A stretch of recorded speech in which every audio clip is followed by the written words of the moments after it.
Alleluia, Alleluia, Alleluia.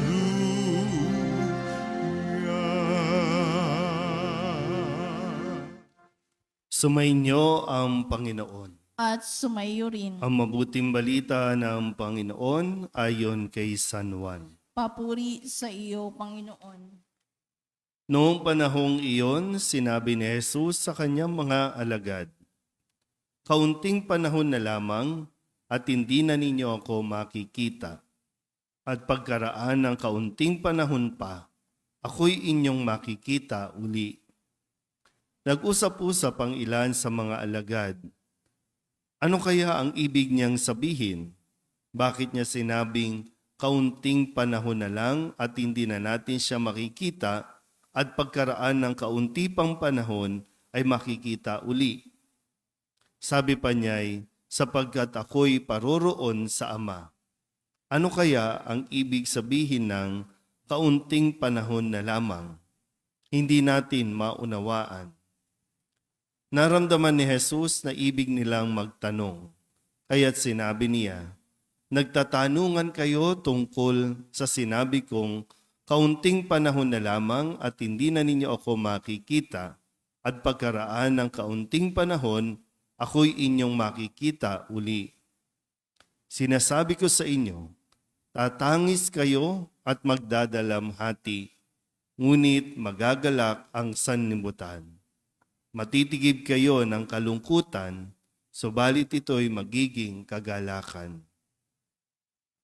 Ang mabuting balita ng Panginoon. Pinupuri ka namin, Panginoong Jesucristo. Isang magandang umaga po sa inyong lahat.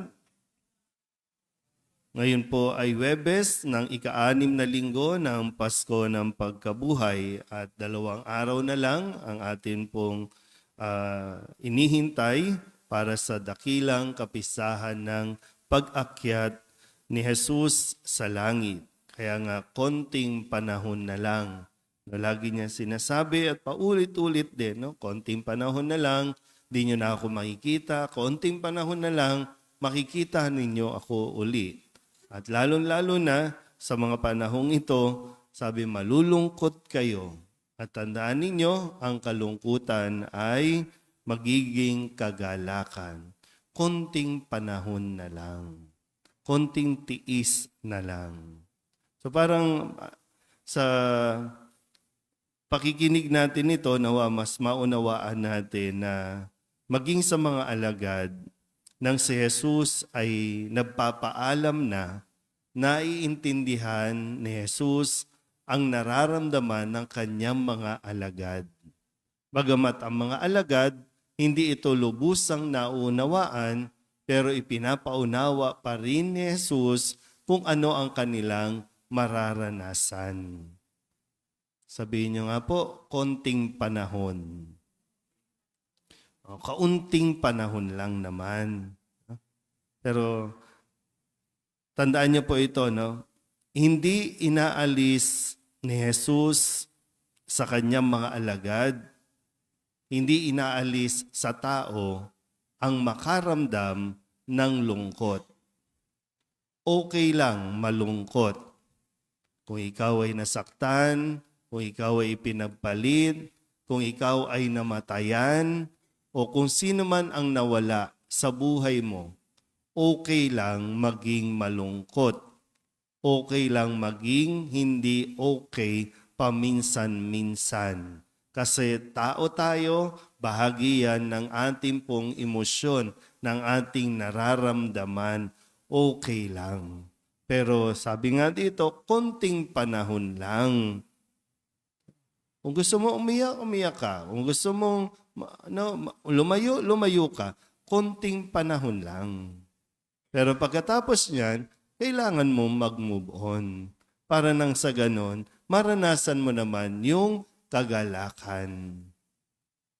Mahirap kasi, di ba? Minsan mas maganda po yung malulungkot, pero hindi magmumukmuk.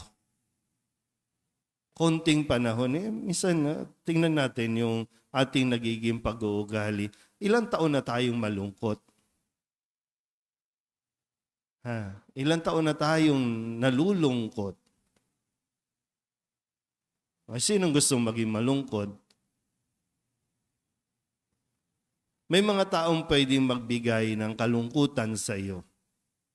Pero yung kagalakan, sa iyo lang yan manggagaling. Sa loob yan.